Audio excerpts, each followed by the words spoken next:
If you think you know the person you sleep beside each night, think again. Ben always believed in second chances. He fell for Emily's soft laughter, her shy smile, and the way she seemed so untouched by the world's darkness. Their love was the kind you see in old movies. Sweet, gentle, the sort that feels safe even on the stormiest nights. But one message changed everything. A stranger's DM led Ben to a corner of the internet he never meant to find. A glowing screen, a familiar laugh, and Emily, stripped of every lie she'd ever told him. Cam girl, porn actress, social media puppet master. She wasn't the girl next door, she was the show the whole neighborhood watched. But when Ben tried to escape, Emily twisted the truth, threatening to expose his deepest secrets to the world. So if you think you've heard it all, you haven't. Hit follow on your favorite platform and leave us a comment, because the next story might just change the way you see everything. Don't miss a single twisted turn. Chapter 1. The Girl Next Door. Ben had always been a man who believed in the quiet goodness of ordinary life. He grew up in a small town where people nodded at each other in the street and no one locked their doors at night. Maybe that was why, even after he moved to the city, he looked for signs of innocence in the people around him. He didn't want drama. He wanted peace.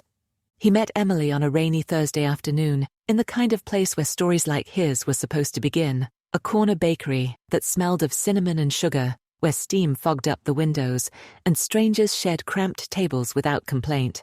Ben was hunched over a laptop, scrolling through work emails, when he noticed her. She had the kind of face you remembered, not because it was extraordinary, but because it was open and kind. Her hair was tucked behind her ear, her eyes soft and curious.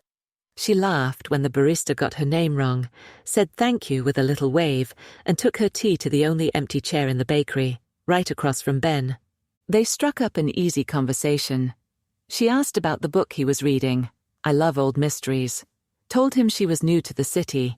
My roommate bailed, so now it's just me and my cat in a tiny apartment.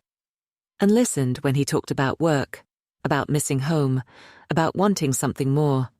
Emily was sunlight after a long winter. That was how Ben described her to friends when they asked how things were going. She was the girl next door, the kind you trust without thinking twice.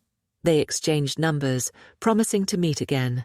The first few weeks were a gentle slide into something Ben had almost stopped believing in. Dates at coffee shops, lazy Sunday afternoons spent watching old movies, walks in the park where Emily would skip ahead and turn, laughing, daring him to chase her. He felt young in a way he hadn't since college. Unguarded, almost foolishly hopeful. His friends noticed the change. She's good for you, man, Dave said one night over beers.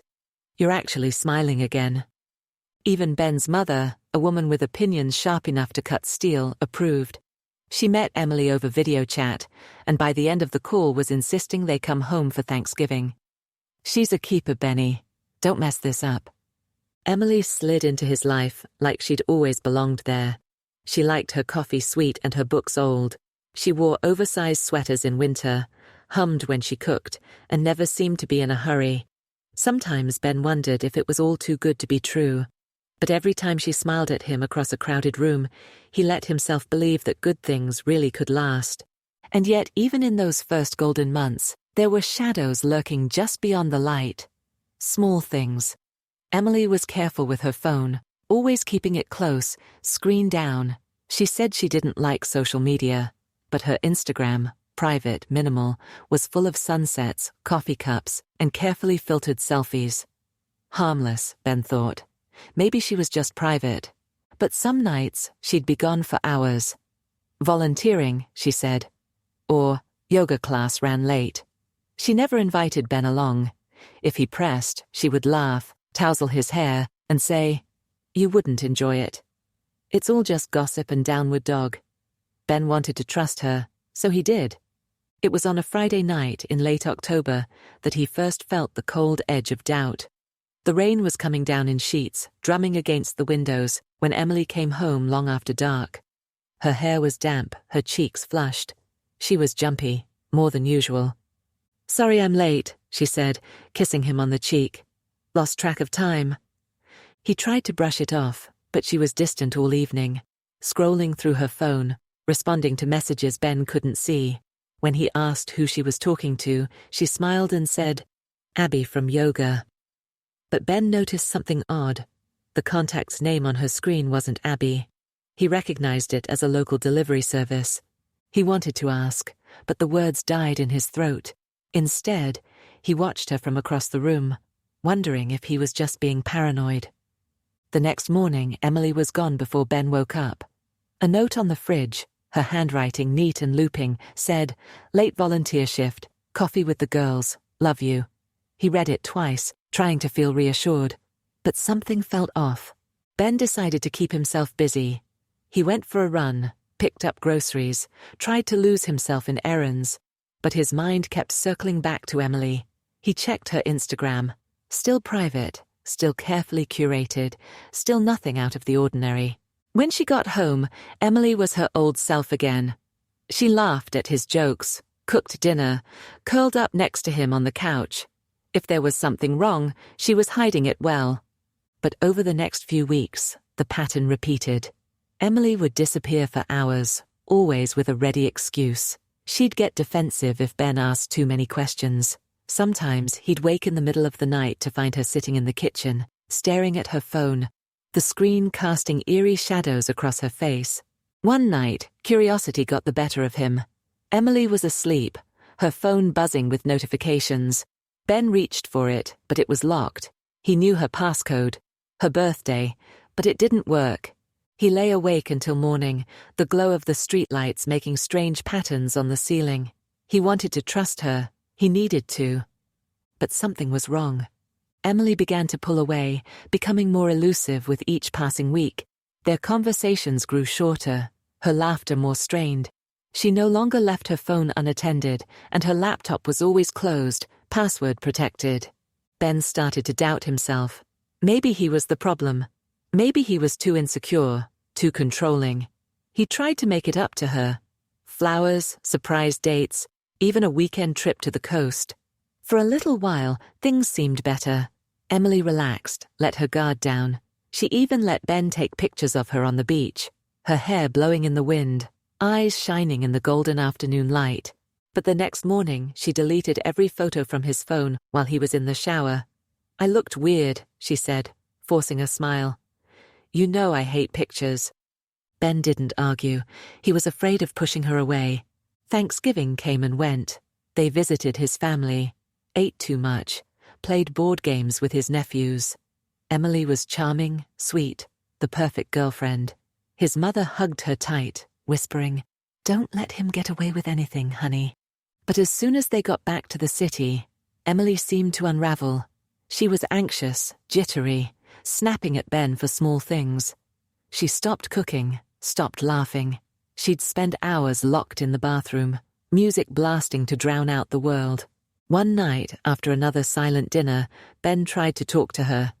"Is everything okay?" he asked, voice gentle. Emily stared at him for a long moment, then burst into tears. "I'm just tired, Ben. Work is stressful. I'm sorry." He held her until she fell asleep, her breathing ragged and uneven. He told himself it was just a rough patch, that every couple went through hard times. But deep down, he knew this was different. It all came to a head one freezing night in December. Ben woke to the sound of voices. Emily, speaking softly in the kitchen. He crept down the hall, heart pounding. Through the crack in the door, he saw her on a video call, her face lit up by the screen, her tone playful and flirtatious. He couldn't hear what she was saying, but the way she touched her hair, the way she smiled, it wasn't the Emily he knew. When she noticed him, she snapped the laptop shut, anger flashing across her face. "What are you doing up?" she snapped. "Couldn't sleep," Ben said, trying to keep his voice steady. She glared at him, then stormed off to bed, leaving the laptop on the table. Ben stared at it, wanting to know the truth, afraid of what he might find. He didn't sleep that night. He sat in the dark, listening to Emily breathe, his mind spinning with questions he couldn't ask. He remembered the early days, the laughter, the hope, the promise of something real. He wondered where that girl had gone. The next morning, Emily was gone. No note, no explanation. Just an empty bed, and a lingering sense of dread. Ben called Dave, needing to hear a familiar voice. "Hey man, everything okay?" Dave sounded half awake. "I don't know," Ben admitted. "Things are weird with Emily." "Want to talk about it?" Ben hesitated. How could he explain what he couldn't even understand? "It's like she's hiding something?" "I don't know. Maybe I'm just being paranoid." Dave chuckled. "You worry too much, Benny. She loves you. You said it yourself." "Yeah," Ben said. But the words felt hollow. When Emily came home later that day, she acted like nothing had happened. She kissed Ben, laughed at his dumb jokes, made dinner like she used to. For a moment, he let himself believe everything would be okay. But that night, after she'd fallen asleep, Ben lay awake, staring at the ceiling, haunted by the feeling that he was living with a stranger. He tried to shake it off, to focus on work, on his friends, on anything but the growing distance between them. But the harder he tried, the more isolated he felt. Emily became a ghost in their apartment, present but unreachable, always just out of reach. Ben started to dread coming home. The air in the apartment felt heavy, suffocating. He missed the days when love was simple, when Emily's smile was enough to banish the shadows. Now, every glance, every silence, every unanswered question felt like a warning. He began to wonder if he ever really knew her at all. One cold January morning, Ben woke to find Emily gone. Her side of the bed cold, her phone missing, her laptop gone from the desk. He searched the apartment, panic rising in his chest, but she was nowhere to be found. He sat on the edge of the bed, head in his hands, and realized that the girl next door, the girl he'd fallen in love with, might never have existed. All he had left was the echo of her laughter, the ghost of a smile, and a single haunting question. Who was Emily, really? Chapter 2. Cracks in the facade. Ben had always prided himself on being calm under pressure, the guy friends called when things fell apart. At work, he fixed problems before they became disasters. With Emily, he wanted to believe everything could be solved if he just listened, if he just loved her a little harder. But now, no matter how much he tried, the pieces wouldn't fit. The weeks after that strange video call were a blur. Emily's moods became unpredictable. One moment affectionate, the next distant, snapping at Ben for reasons she wouldn't explain. Her absences grew longer. Her excuses became thinner. Yoga classes that stretched into midnight. Volunteer work on weekends that left her exhausted and moody.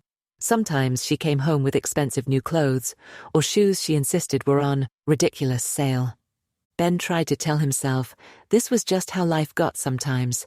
Everyone went through rough patches. Maybe Emily was overwhelmed. Maybe she was lonely in a city where friends came and went so quickly. He tried to be present. He left notes in her coat pockets. He made her favorite meals. He bought her a set of old detective novels because she once told him she loved them as a kid. But every kindness felt like tossing a pebble into a bottomless well. Emily would smile, thank him, and then drift away. Her attention always pulled elsewhere. One Saturday morning, Ben suggested they go to the farmer's market. It was something they'd done in the early days. Wander through the rows of fresh produce, sample honey and bread, laugh about trying weird new vegetables.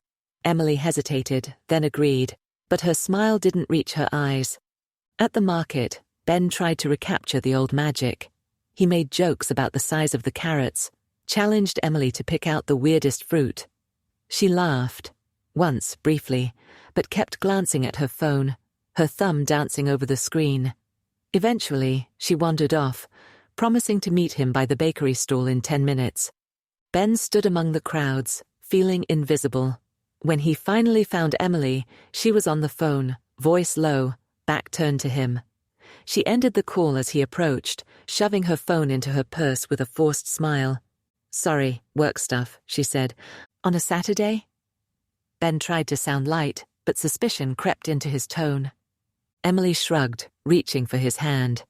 "Just some scheduling drama." He squeezed her fingers, searching her face for a sign of the girl he'd fallen for. She looked away. That afternoon, back at their apartment, Emily vanished into the bedroom with her laptop, claiming she needed to catch up on emails.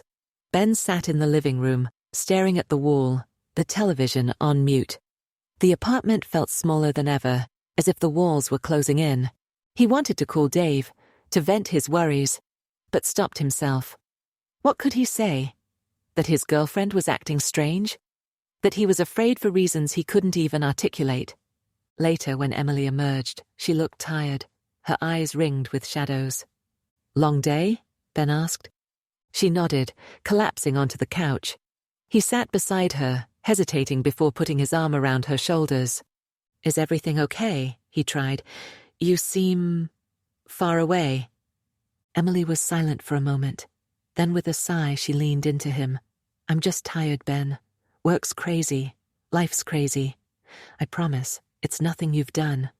He nodded, holding her close, willing himself to believe her. But something inside him remained unsettled. That night, after Emily fell asleep, Ben lay awake. The steady rise and fall of her breath should have soothed him, but his mind spun. He thought about the missed calls, the late nights, the secrets piling up between them. He remembered the flash of the unfamiliar contact name on her phone, the way she'd deleted photos from his gallery, her sudden anger at being surprised in the kitchen. He tried to tell himself he was overthinking. People needed privacy. Maybe she was just struggling and didn't know how to ask for help. Maybe he was reading too much into every little thing, but the doubt wouldn't leave him alone. Over the next week, Ben paid closer attention. He noticed the way Emily clung to her phone, the new password on her laptop. He caught her checking the time compulsively, as if waiting for something. Sometimes he heard her on the phone late at night, speaking in a hushed voice, always ending the call quickly when he came close. One evening, after another silent dinner, Emily went to take a shower. Her phone buzzed on the kitchen counter. Once, twice, then again and again, as if someone was desperate for her attention. Ben stared at the device, heart racing. He knew he shouldn't look, but something in him snapped. He picked up the phone, but the screen was locked. He tried her old password, then her birthday, then the name of her cat. Nothing worked. He put it down quickly, shame burning in his chest. When Emily returned, wrapped in a towel, she noticed her phone was moved. Her eyes narrowed. "Did you touch my phone?" she asked, voice cold. Ben shook his head. "Just moved it to the side. It kept buzzing." Emily stared at him a moment longer, then turned away, drying her hair. The next morning, she was gone before he woke up. As the days slipped by, Ben's anxiety grew. He became obsessed with finding the truth. He scrolled through her Instagram again and again. Everything was staged, carefully filtered photos, cryptic captions about fresh starts, and grateful hearts.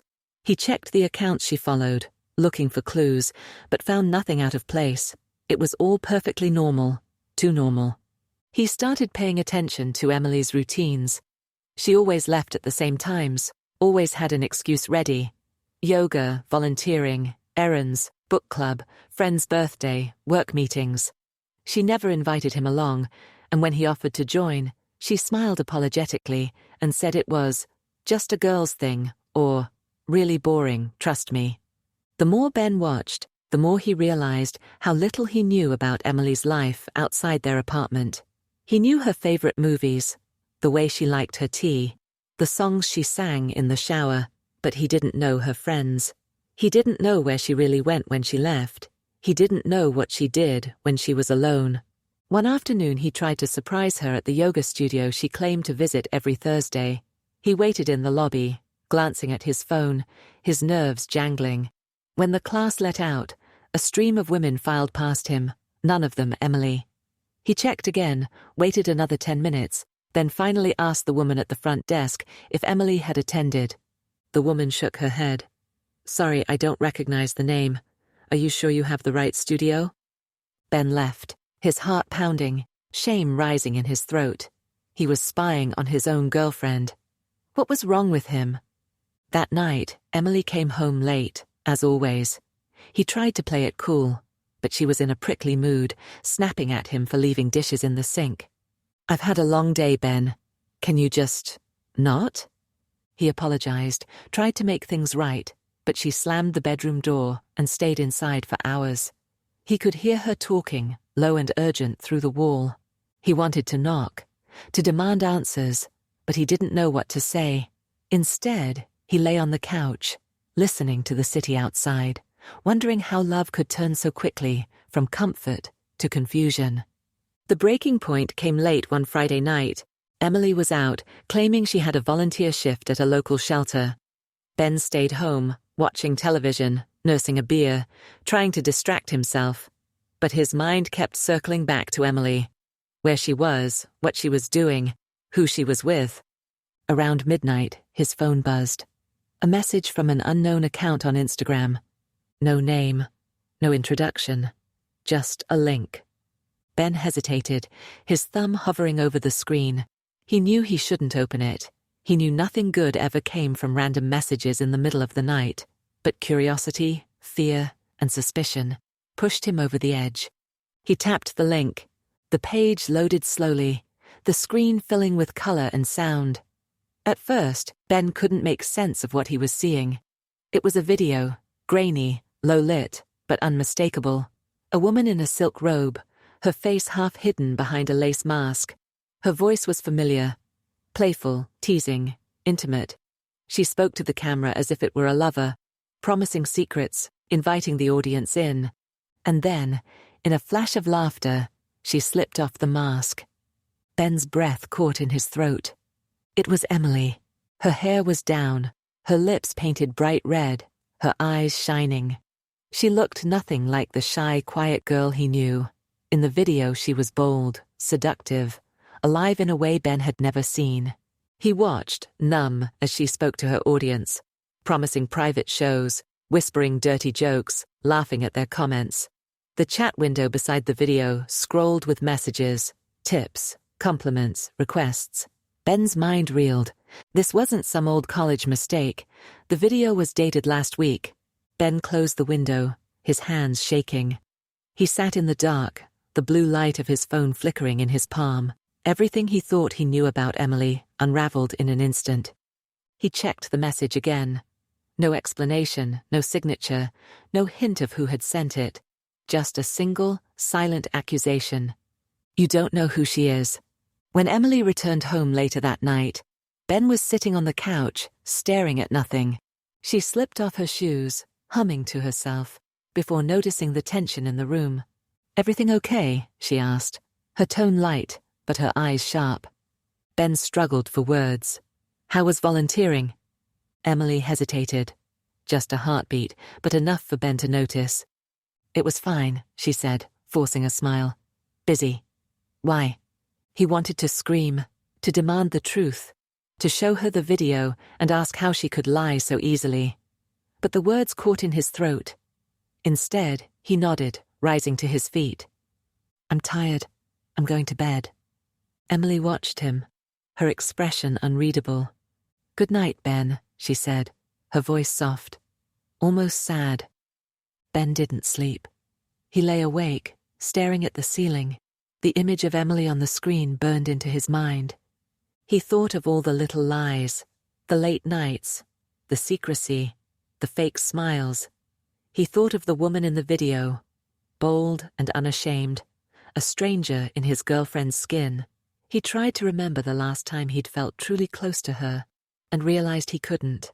When morning came, he made coffee, moving through the apartment like a ghost. Emily joined him, moving quietly, eyes downcast. They spoke in half sentences, the air thick with things unsaid. He watched her, trying to reconcile the girl he loved with the woman on the screen. Every laugh, every touch, felt counterfeit. Every word was suspect. The cracks in the facade were widening. Ben knew it was only a matter of time before everything broke wide open. He called Dave, voice raw. Something's wrong, he whispered. Emily, she's not who I thought she was. Dave tried to reassure him, told him to get some sleep, to talk it out. But Ben knew this was beyond talking. He'd seen too much.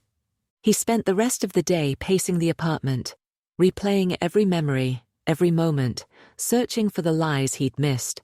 That night, as he lay beside Emily in the dark, he realized he was terrified. Not just of losing her, but of discovering who she really was. The truth was out there now, impossible to ignore. Ben knew he couldn't go back. All he could do was wait for the mask to finally fall. Chapter 3. The Mask Slips. For days after seeing the video, Ben walked through life with the sensation of a bomb ticking inside his chest. Each tick was a question he couldn't answer. Each tock, a fear he didn't want to name. Emily moved around their apartment with practiced grace, touching his shoulder, asking about his day, making breakfast, as if nothing in the world had changed. But for Ben, everything had changed. He barely slept. He would lie awake, staring at the dark ceiling, his mind replaying the footage over and over. Sometimes, when he closed his eyes, he'd see not Emily, but the woman from the screen.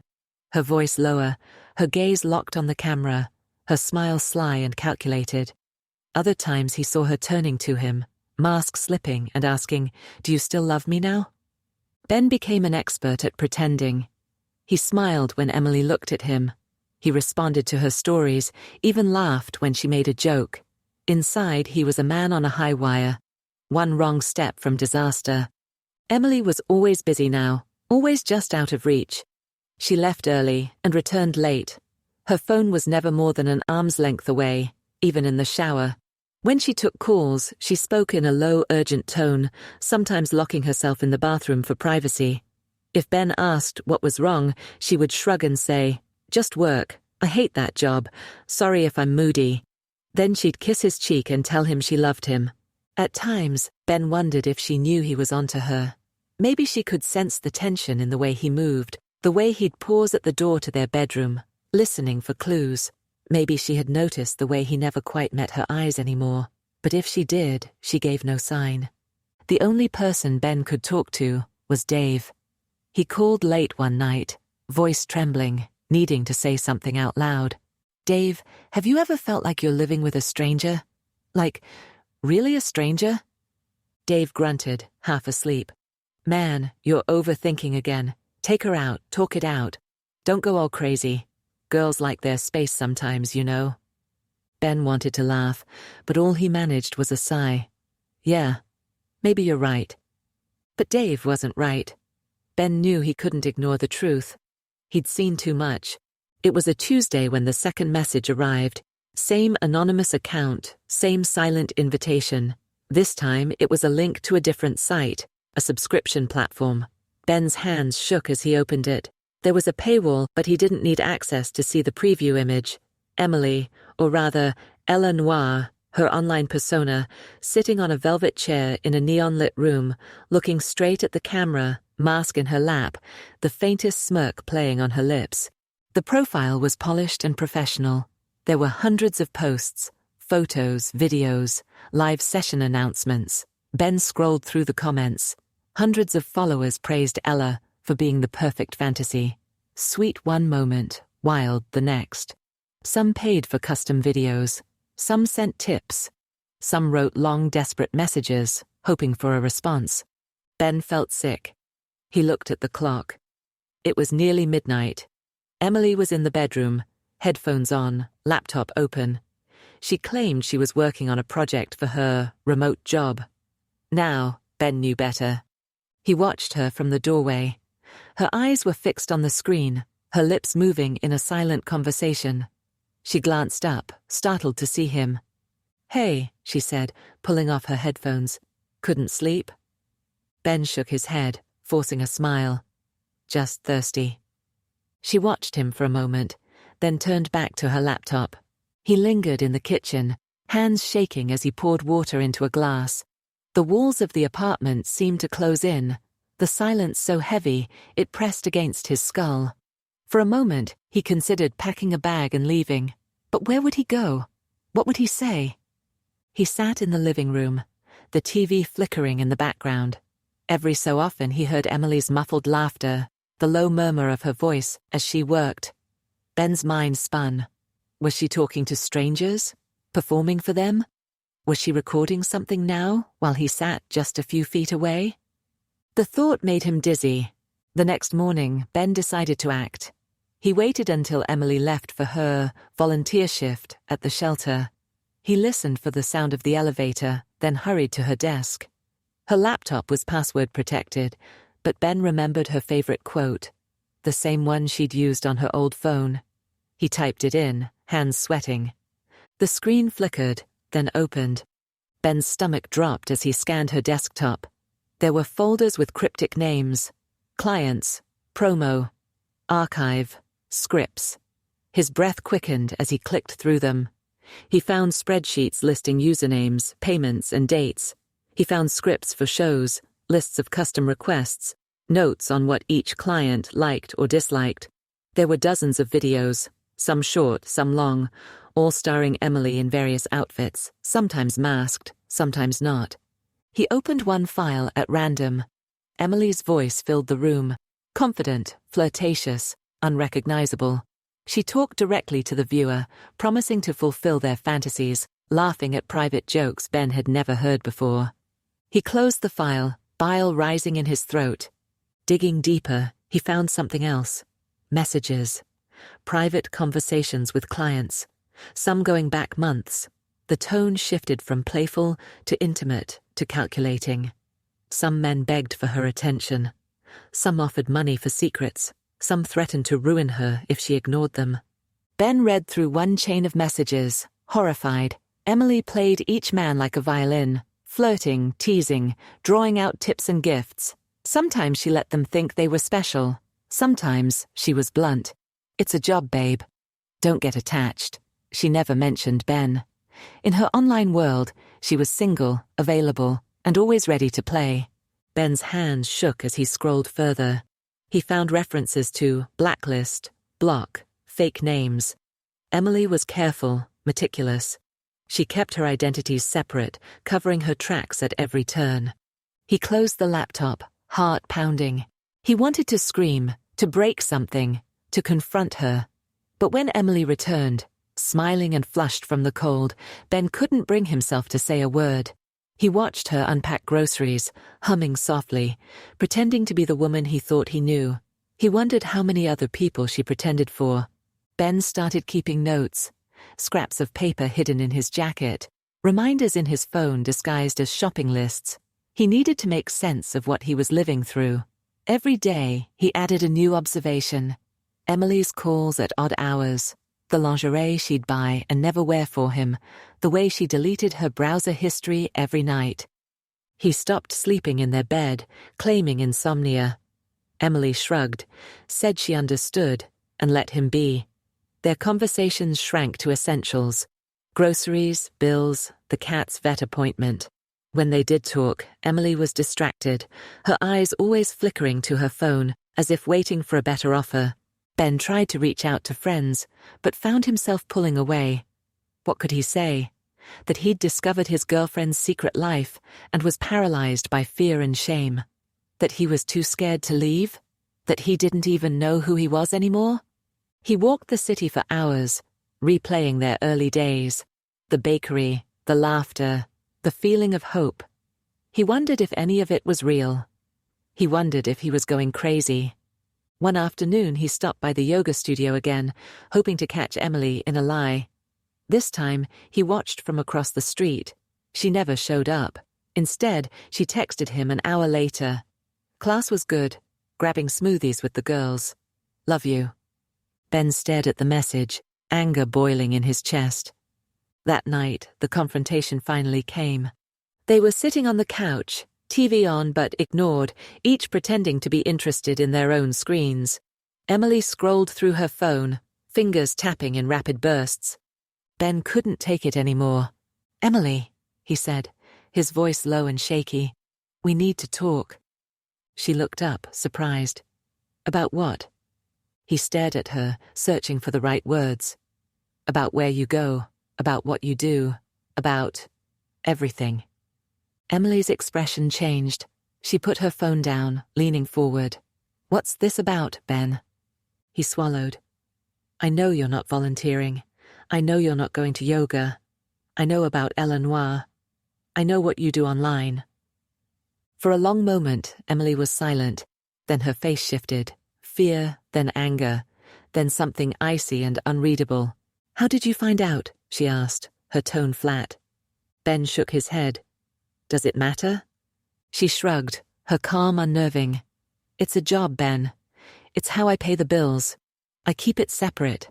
I never meant for you to find out. Separate, Ben echoed, disbelief sharpening his words. You lie to me every day. You go out there and what? She snapped. Make money, survive. Grow up, Ben. The world isn't a bakery and fairy tales. Ben felt the room spin. You could have told me.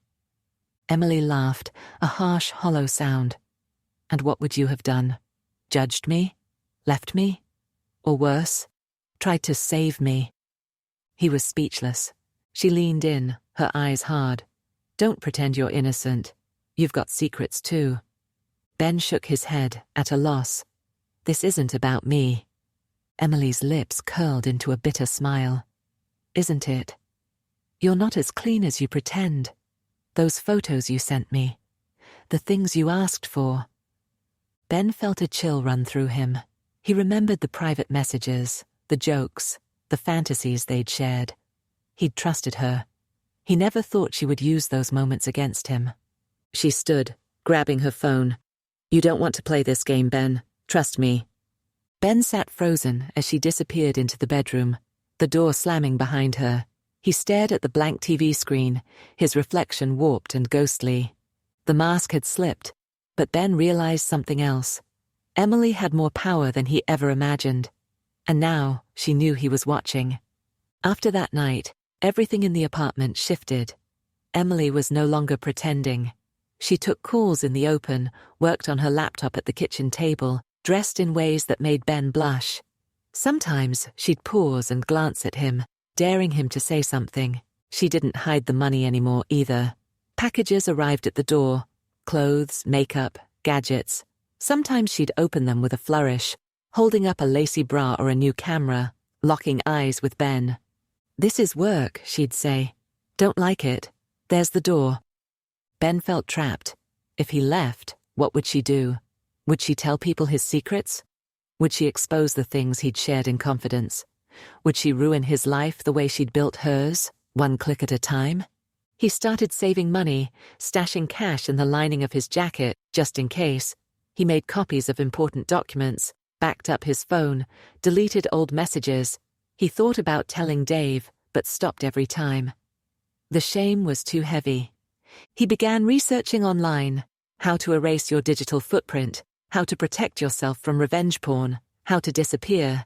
Every article only made him feel more hopeless. One night, Emily found him reading an article on online blackmail. She smiled, cold and amused. Don't worry, Benny. I'm not done with you yet. Ben felt the blood drain from his face.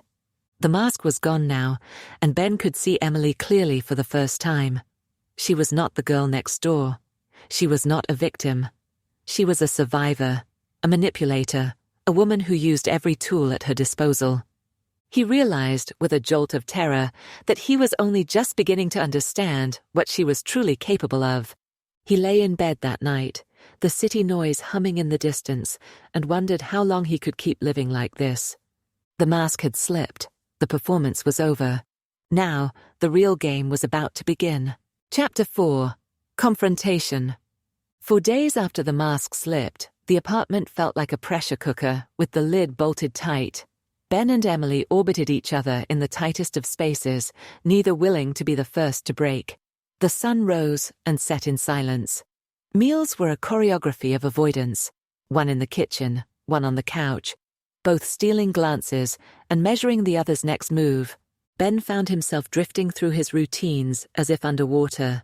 At work, he lost track of time, making mistakes, missing meetings. His boss noticed, asking if everything was all right at home. Ben lied, said he was tired, that Emily was stressed, that city life was getting to him. He told himself he could handle it, that he just needed a plan.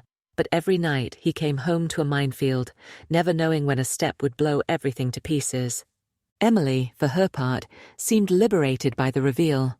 No more hiding, no more pretending. She set up a corner of the apartment as her studio, complete with soft lights, blackout curtains, ring light, and stacks of lingerie in clear bins. The props spilled out onto the kitchen table and coffee table. Lipsticks, masks, cables, half-eaten takeout containers, a growing tangle of USB drives and chargers. She no longer hid her work from Ben. Instead, she let it bleed into every part of their lives. He would find scripts for custom content left on the printer, sticky notes with stage directions on the fridge. She took calls in the living room, walking back and forth, her voice low but never hushed enough to keep Ben from hearing fragments. "I'll send the file tonight. Sure, let's talk pricing." "No, I don't do that. Boundaries, babe."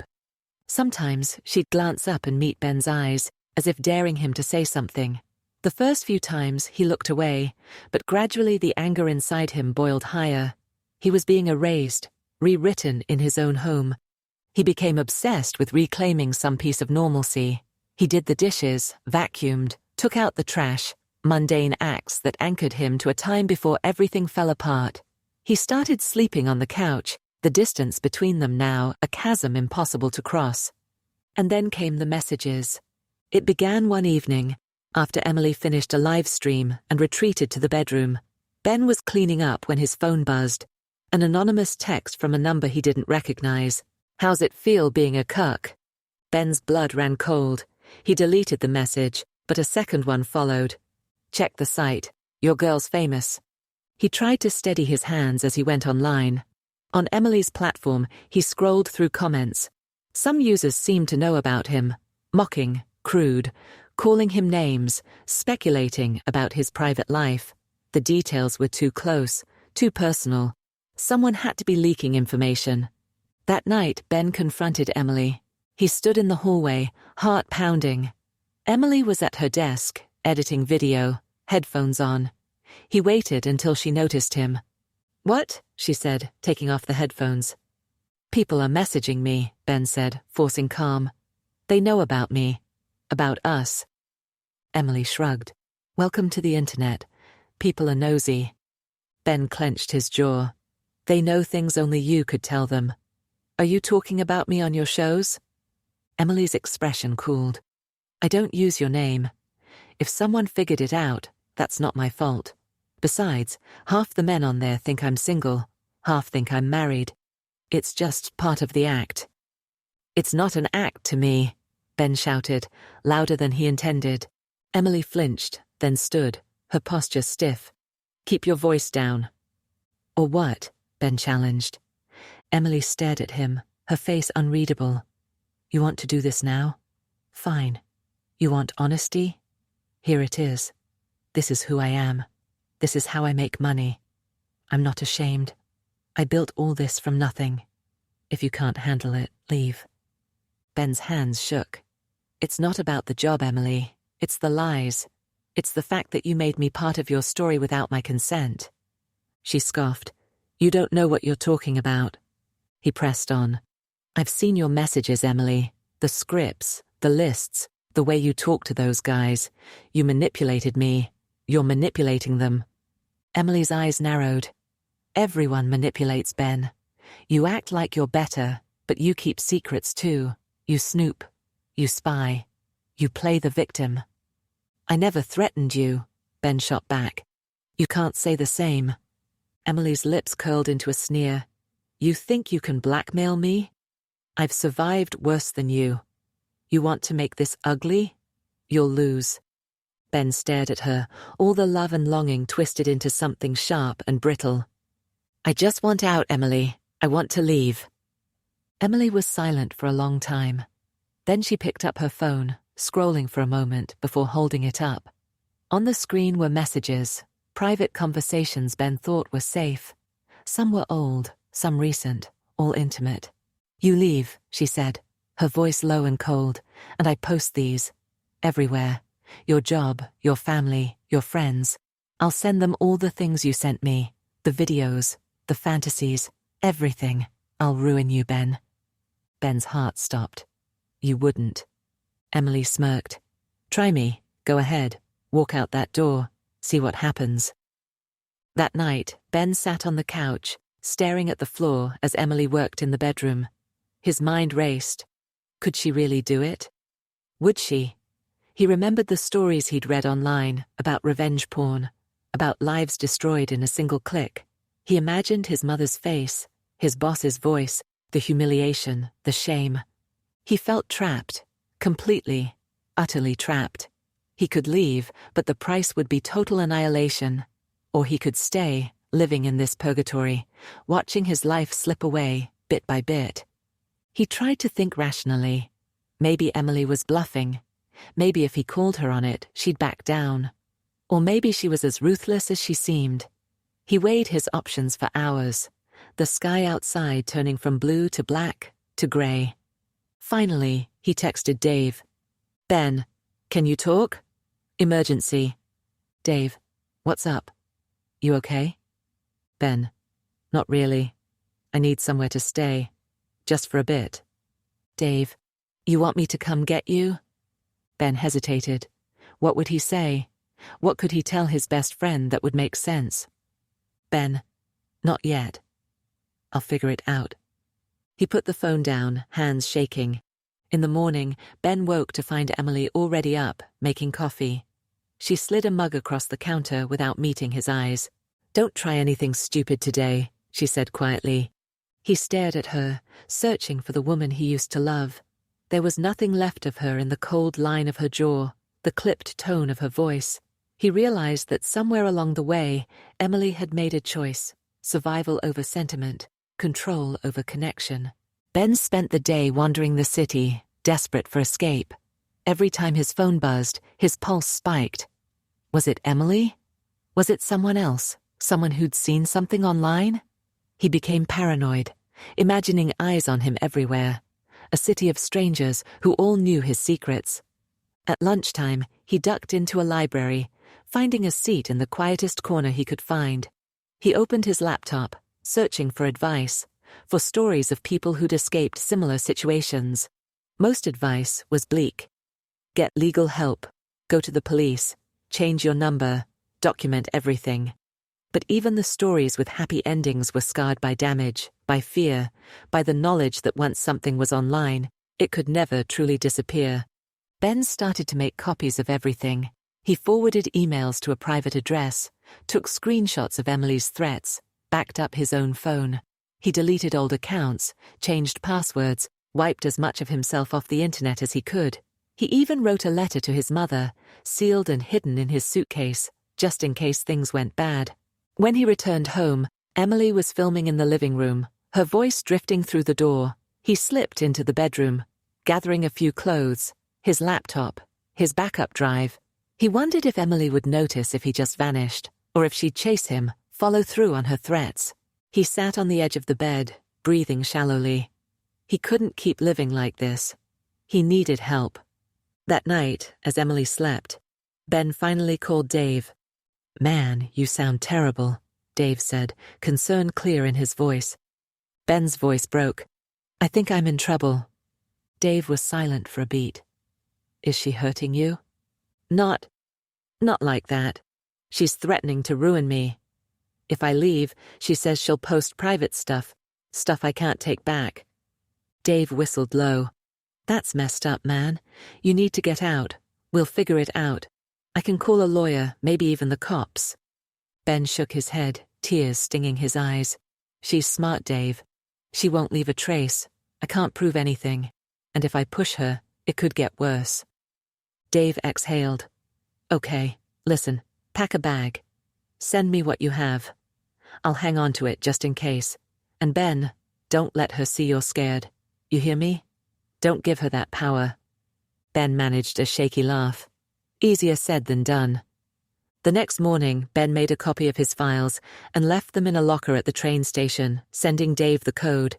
He felt a flicker of relief, the first in weeks. Emily seemed to sense the change.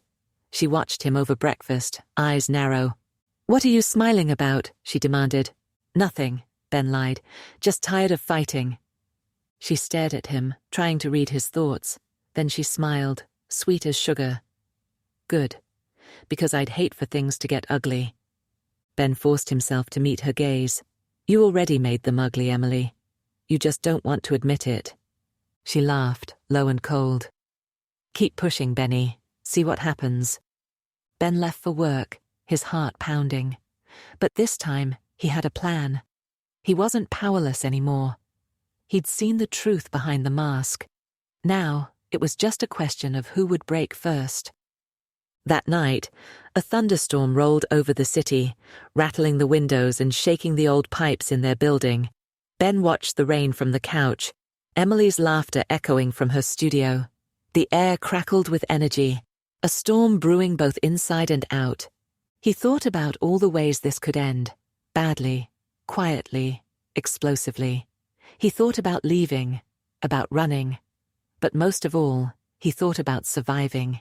He realized then that the only way out was through. He had to confront her, not just with words, but with action. He had to show her that she didn't own him, that he was willing to fight for his own freedom, even if it meant risking everything. As the rain hammered the glass, Ben made a silent promise to himself. He would not be her victim, not anymore. Chapter 5. Descent. Ben didn't remember falling asleep, only waking with a start in the small hours before dawn, heart pounding, a cold sweat breaking on his skin. For a moment, he thought he'd dreamed it all. Emily's mask, her threats, the storm that shook their apartment. But then he heard the faint, unmistakable sound of Emily's voice from her studio corner, low and sultry, filtering through the half-open bedroom door. He lay in bed, staring up at the ceiling, counting the seconds between her words. Each syllable echoed in his head, a cruel reminder that his life wasn't private anymore, that the world he'd built with her had been nothing but a stage. He tried to focus on something normal, work, breakfast, the city's morning rituals, but each task felt mechanical. He forgot to shave, left his coffee to grow cold, buttoned his shirt wrong. When he caught his reflection in the hallway mirror, he barely recognized the person looking back.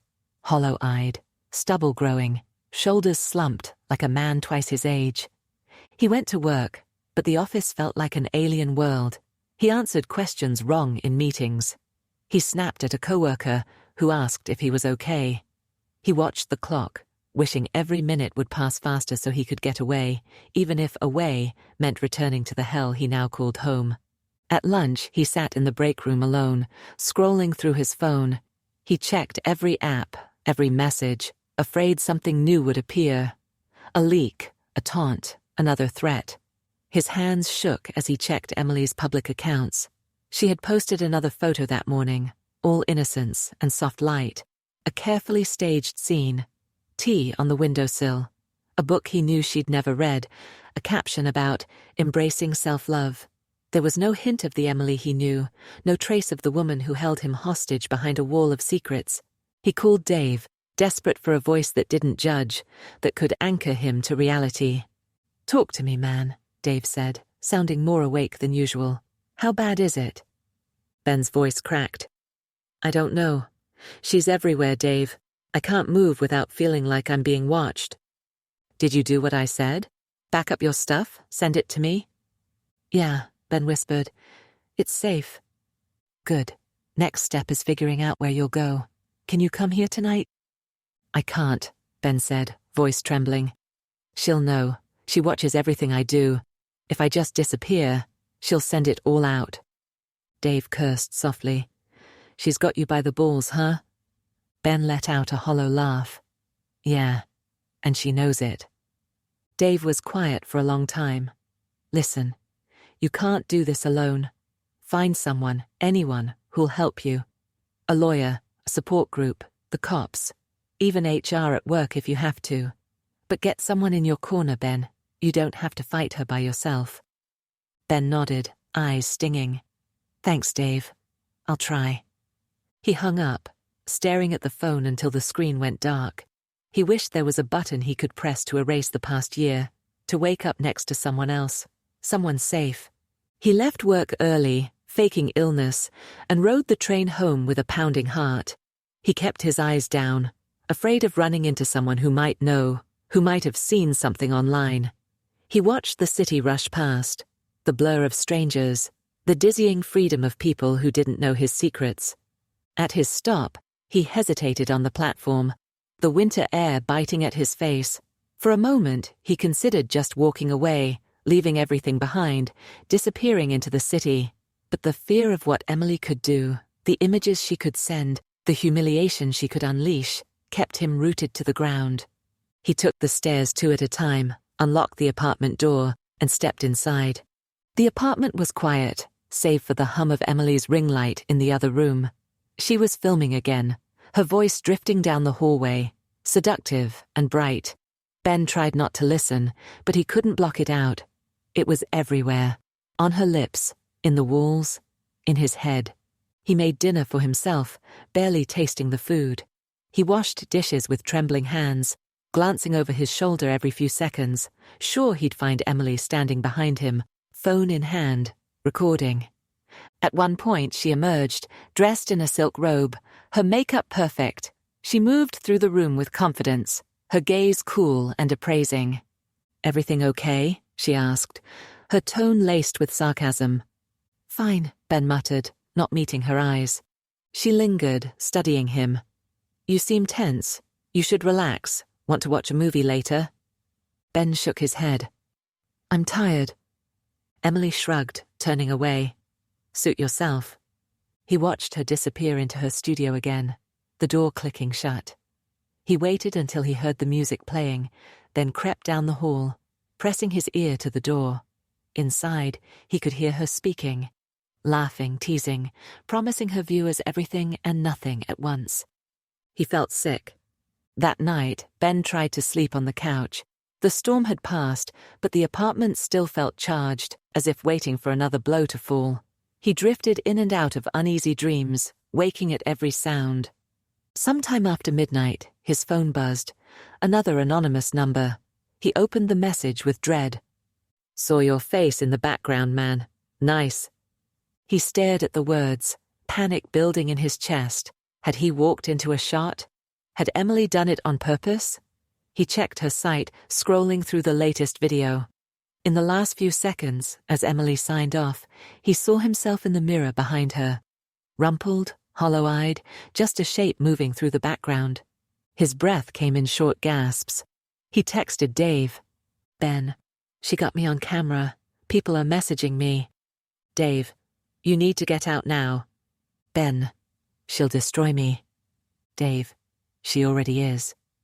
Ben put the phone down, numb. He wondered if this was how it felt to drown. Slow at first, then all at once.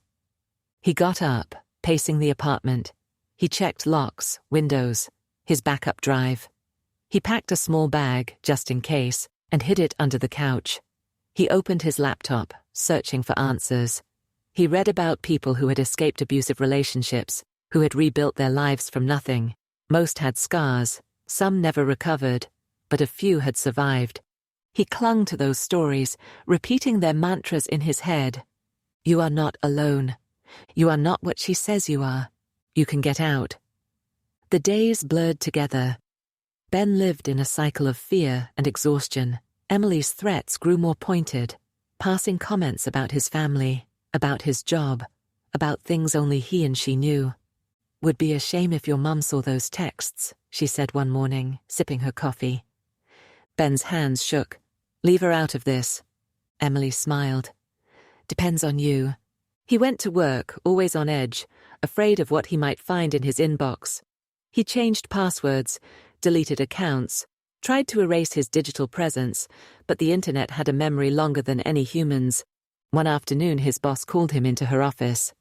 "You seem distracted, Ben," she said gently. "Is everything all right?" He forced a smile. "Just some personal stuff. I'll get through it." She nodded, but her eyes lingered on him as he left. He wondered if she'd heard something, seen something, if the cracks in his facade were visible to everyone. That night, he called a lawyer, using a payphone 3 blocks from the apartment. He explained the situation in halting sentences, afraid to say too much. "She's threatening to post private things," he whispered. "Stuff that could ruin me. Is there anything I can do?" The lawyer sighed. "If you have evidence, texts, emails, recordings, we can send a cease and desist, maybe get a restraining order. But if she's smart, she'll use anonymous accounts. The law's catching up, but it's not perfect." "Will it stop her?" Ben asked, desperate. "It might slow her down, or it might make her angrier. You have to be careful." Ben hung up, feeling more alone than ever. Emily grew bolder. She started leaving her laptop open, videos playing on loop, as if daring Ben to watch. Sometimes she'd call him over, her voice dripping with mock affection. "Want to see what pays the bills?" she'd purr, clicking through folders. "People pay good money for this, you know." He shook his head, retreating to the bathroom, locking the door. He ran the shower until the mirror fogged up, hoping the steam would wash away the shame. One night, she invited him to join her on camera. "You could make a fortune," she whispered, trailing her fingers along his arm. "People love couples. I could teach you." Ben recoiled, disgusted. "Number never." Emily's face hardened. "Your loss. Some people would kill for the chance." He locked himself in the bedroom, the walls closing in. He heard her laughter from the other room, wild and triumphant. He started seeing a therapist, paying in cash, using a false name. He explained as much as he dared, talking around the truth, describing his partner's controlling behavior, her threats, his fear. "You're in a dangerous situation," the therapist said gently. "It's not just emotional abuse, it's digital blackmail. You need to make a plan. Reach out to your support network. Document everything." Ben nodded, feeling the first glimmer of hope. Someone believed him. Someone saw the truth. He started keeping a journal, writing down everything Emily did, every threat, every message, every slip of the mask. He hid the notebook at work, afraid she'd find it. He told Dave everything, giving him copies of the files, the journal, the lawyer's number. He slept with one eye open, a knife under his pillow. He trusted no one but himself. One morning, Emily found him packing his bag. "Going somewhere?" she asked, voice sharp. Ben met her gaze, steady for the first time in weeks. "I have to go. I can't live like this anymore." She smiled, cold and knowing. "You really think you can run? You think I won't find you?" Ben's voice shook, but he held his ground. "I have backups. If you send anything, if you hurt me or my family, it all goes public. Every secret, every client, every message." Emily's smile faded. For the first time, Ben saw fear in her eyes. She tried to recover, her tone mocking. "You're bluffing." "Try me," Ben said quietly. They stared at each other for a long moment. Then Emily turned away, slamming the bedroom door behind her. Ben finished packing, heart racing. He left the apartment, locking the door behind him. He felt lighter than he had in months, but the fear lingered, crawling along his skin. He walked to the train station, calling Dave. "I'm out," he said, voice shaking with relief and terror. "Good. Come here. We'll keep you safe." Ben boarded the train, watching the city slip away. He knew the fight wasn't over, that Emily could strike at any moment, but for the first time, he had hope. He was not alone. At Dave's apartment, Ben collapsed on the couch, exhausted. Dave handed him a beer, clapping him on the shoulder. "You did the right thing, man. She's not your problem anymore." Ben nodded, staring at the ceiling. For the first time in months, he slept without fear. But he knew deep down that Emily's reach was long, and that the descent might not be over yet. Chapter 6. The Breaking Point. Ben woke up at Dave's apartment, the pale morning light creeping over the windowsill, the air cool and unfamiliar. For a few seconds, he didn't know where he was. But then, the sounds of the city outside, the feel of the worn couch beneath him, and the faint scent of Dave's laundry soap reminded him. He was finally gone from Emily's grip. For the first time in weeks, his heart wasn't racing the instant his eyes opened. He sat up slowly, stretching, and glanced at his phone. No new threats, no new messages from Emily, at least not yet. Dave had left early for work, but he'd written a note. "Call me if you need anything. Beer in the fridge. Don't open the bottom drawer. Seriously." Ben cracked a tired smile, appreciating the normalcy. He made coffee, tried to eat a bowl of cereal, then sat at the small kitchen table, scrolling through emails. The first few were spam and bills, but buried in the middle was a short message from his boss. "Let's talk when you get back. Hope you're okay." Ben sighed. The weight of the last few months pressed down on him. He was safe, for now, but his job, his reputation, was dangling by a thread. He started making a list, like the therapist had taught him. Change passwords. Alert the bank. Save evidence to the cloud. Call HR. Reach out to Mum. He stopped at number 5, fingers hovering. What could he say? The shame was too much, and he pictured her face, worried, confused, disappointed. Not yet, he told himself. Maybe never. Later that morning, Ben walked to a nearby park, the cold air bracing. He sat on a bench, watching children play, joggers passing by, dog walkers laughing with their pets. Life was happening all around him, messy, ordinary, and untouched by his chaos. He wanted to feel hope, but anxiety gnawed at him. He couldn't shake the feeling that Emily was still out there, watching, waiting for a moment of weakness. He checked his phone again. Still nothing. He called the lawyer, arranging for an in-person consultation. He left a message for his therapist, asking for an extra session. He tried to focus on these small victories, each a step away from Emily and back toward himself. When he returned to Dave's place, there was an envelope slid under the door.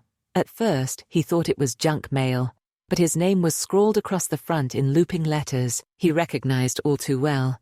He opened it with trembling hands. Inside was a single sheet of paper and a USB drive taped to the top. The note read, "Run all you want. I can reach you anywhere. Let's see how fast your friends and family run when they know the real you. E." Ben's stomach twisted. He turned the USB drive over in his hands, fighting the urge to snap it in half. Instead, he tucked it into a drawer, then sat at the table, head in his hands. His phone buzzed. New message from an unknown number. "You think you're safe? I know where you are." Ben's hands shook as he texted Dave. "Ben, she found me. She left something at the door." "Dave, I'm coming home. Don't touch anything." Ben locked the door, heart pounding. He double-checked the windows, pulled the curtains tight. He paced the small apartment, feeling the walls close in. When Dave arrived, he picked up the envelope, examining it. No return address, no prints. She's careful. They agreed not to plug in the USB, not yet. Ben made a backup copy with a secure laptop, just in case, and stored the original in a safe place. "Don't let her scare you," Dave said, his tone fierce. "She wants to control you. You're out. Don't give her the satisfaction." Ben nodded, trying to believe it. But Emily was relentless. The next day, Ben started receiving emails from burner accounts, each one containing screenshots of old messages, some of the photos he'd sent, even a short audio clip of him and Emily laughing in bed. Some of the files were clearly doctored, edited to make him look worse than he was. Others were real, moments he barely remembered, private jokes twisted into threats. Each message ended with the same line, "You leave, you pay." Ben felt the fear returning, suffocating and thick. He blocked each address, forwarded everything to his lawyer, and started a new journal, a detailed, time-stamped log of every incident, every threat, every intrusion. His therapist called, voice calm and steady. "You're experiencing digital stalking, Ben. It's a form of abuse. You're doing the right thing by documenting everything. Remember, she wants you scared and isolated. That's how she wins. Lean on your friends. Stay in public places. Don't let her force you back into silence." Ben nodded, tears pricking his eyes. "I feel like I can't breathe sometimes. Like I'm never really alone." "You are not powerless," the therapist assured him. "You've already done the hardest part. You left. Now you build a new routine. Every day you stay away from her is a victory." He tried to follow the advice. He met Dave's friends for drinks, watched movies, cooked meals with Dave's girlfriend, Mara. Each act of normalcy felt like reclaiming a piece of himself. But Emily's presence hovered, an invisible shadow, a threat in every corner. One night, Mara found him sitting on the fire escape, staring at the city lights. "Want to talk about it?" she asked, voice gentle. Ben shook his head. "I'm just tired. I keep waiting for the next shoe to drop." Mara sat beside him, pulling her knees to her chest. "You know, Dave told me a little. About Emily. About what she did. You're not the first person she's hurt, are you?" Ben looked at her, surprised. "What do you mean?" "She's got a reputation. Dave's cousin dated her before you. Didn't end well. Different tactics, but same pattern. Seduction, secrets, threats, control. He moved back to his hometown after she was done with him. Never talks about her. Ben let out a shaky breath. Why didn't anyone warn me? Mara gave him a sad smile. You wouldn't have believed us. No one ever does, until it's too late. Ben nodded, grateful for the truth, even if it stung. The following week, Ben's boss called. We need to meet. Something's come up. Ben's heart dropped. He went to the office, dread coiling in his gut. In her office, his boss closed the door, her expression grave. I received some troubling emails this morning. Anonymous sender, screenshots, personal messages, claims about your conduct. I don't believe them, but I need to ask, are you okay? Ben stared at the desk, fighting the urge to run. It's my ex. She's harassing me. She's threatened to release personal information if I don't go back. His boss listened, nodding slowly. I appreciate your honesty. We'll forward everything to HR and IT security. If this escalates, we'll support you. Take some time off if you need it. Ben left the meeting shaken, but relieved to have told someone. He emailed his lawyer, attaching the screenshots. He called his mother, voice trembling as he confessed the broad strokes. I got involved with someone dangerous. She's threatening me.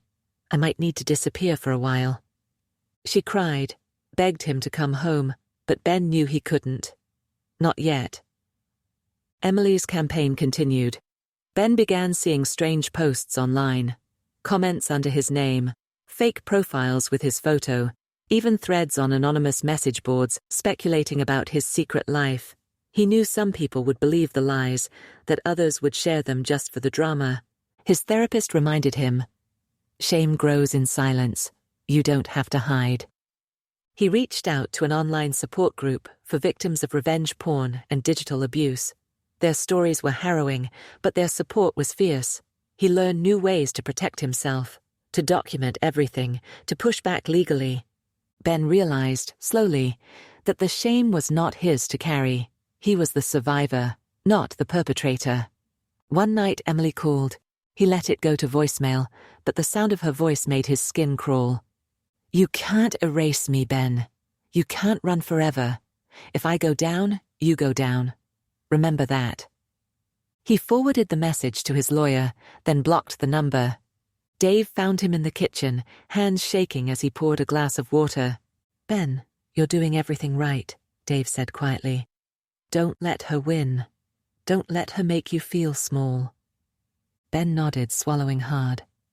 I just want my life back. I want her out of my head. She'll get bored eventually, Dave said. They always do. She'll move on to someone else. The words were meant to comfort, but Ben felt only sadness.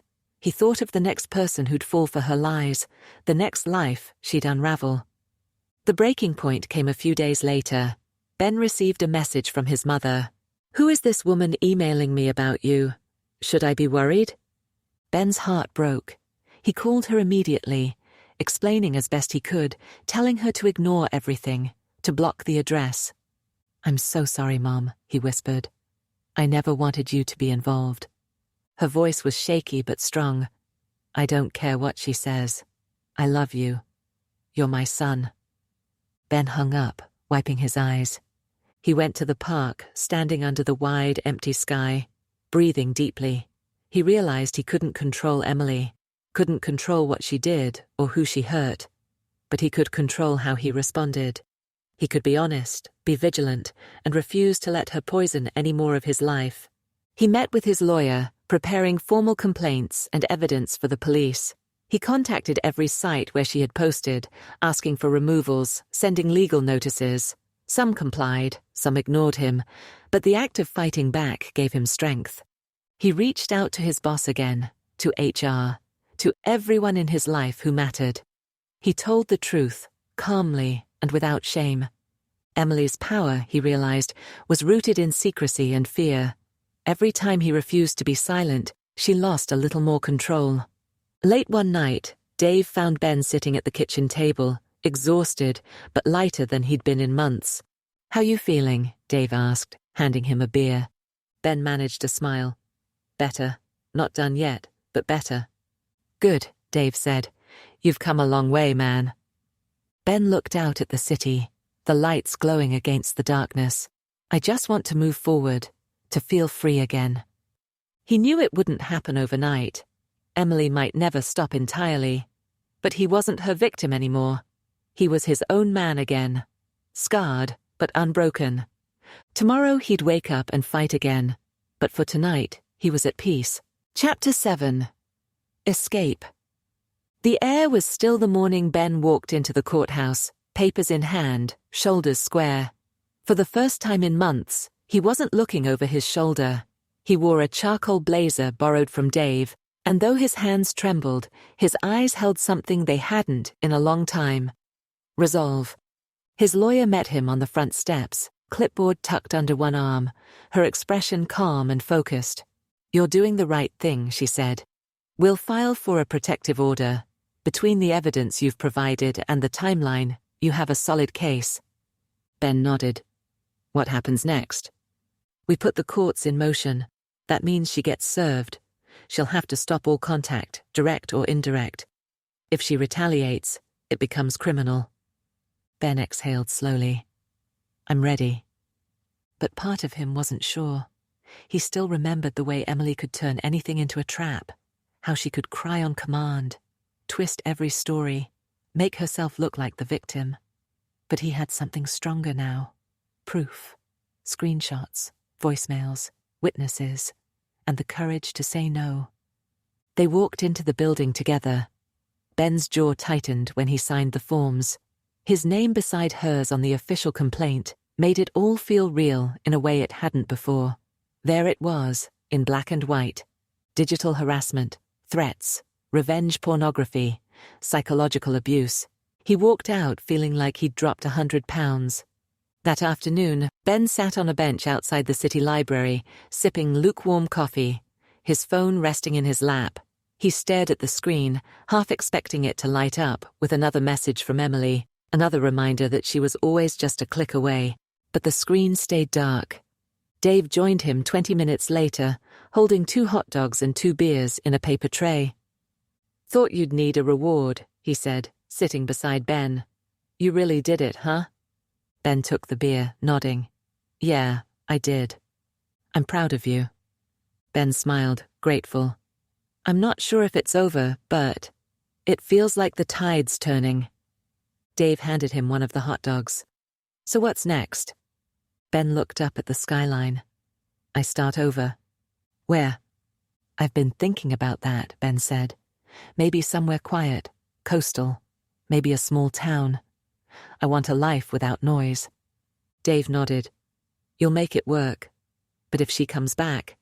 She won't, Ben interrupted, his voice steadier than he expected. And if she does, I'll be ready this time. 2 days later, Emily was served. The process server said she didn't flinch. She read the papers slowly, her expression unreadable, then simply closed the door. That was it. No rage, no tears, just silence. Ben waited for the explosion, the backlash. He braced for it. But it didn't come. Instead, something else happened. The anonymous messages stopped. Her burner accounts disappeared. The photos, the videos, the posts pretending to be him, vanished.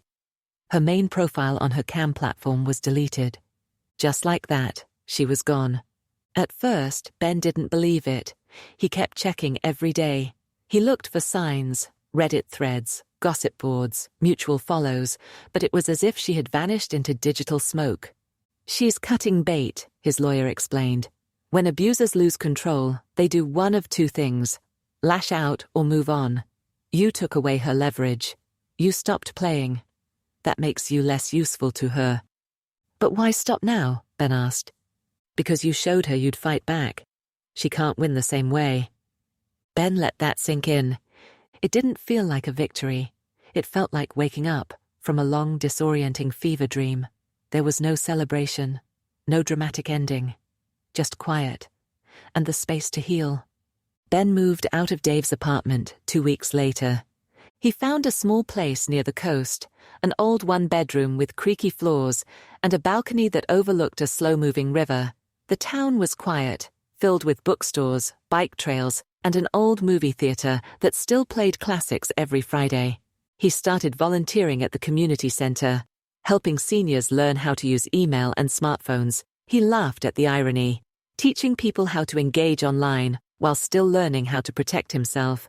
His therapist reminded him that trauma doesn't always end with the threat. You've escaped, Ben, but your brain needs time to catch up. Give yourself permission to feel safe again. He kept writing in his journal. He documented everything he'd learned about control, manipulation, trauma bonding, about how charm can be a weapon and how silence can be a trap. He considered writing a book or starting a podcast, not about Emily, but about survival, about what it means to lose yourself and fight your way back. But for now, he just kept walking, kept breathing, kept choosing peace. One afternoon, he received a message from a stranger. It was a woman named Anna. "I saw your name on a forum," the message read. "I think I dated her before you. She hurt me too. I just wanted to say, I'm glad you made it out." Ben stared at the message, stunned. He wrote back carefully, opening a quiet dialogue. They traded stories over the next few days, different versions of the same monster. Anna's experience had been shorter, but just as damaging. Emily had used similar tactics: flattery, secrets, control, humiliation. When Anna tried to leave, Emily made vague threats. But Anna ghosted her, left the state, and never looked back. Ben felt a strange comfort in their shared pain. "We weren't crazy," Anna said in one message. "We were groomed, and when you're in it, it feels like love." Ben typed a response, then paused. "I thought I could fix her. I thought love could outweigh the darkness." Anna replied simply, "Some people don't want to be saved. They want power, and they know how to wear your weakness like armor." That night, Ben sat on the balcony, watching the sky turn pink and orange. He didn't cry. He didn't scream. He just sat with it. Grief, not for Emily, but for the man he'd been before her, the one who believed trust was enough. Months passed. Ben's life became simpler, smaller, and more his own. He adopted a dog, started cooking again, joined a small book club. He reached out to his mother more often, apologized for the silence. She forgave him, of course. Moms always did. He changed his phone number, wiped old accounts, deleted years of stored messages and photos, not out of fear, but as an act of release. Emily never resurfaced. Her last known activity online was the day after the restraining order. After that, radio silence. No new content, no mentions.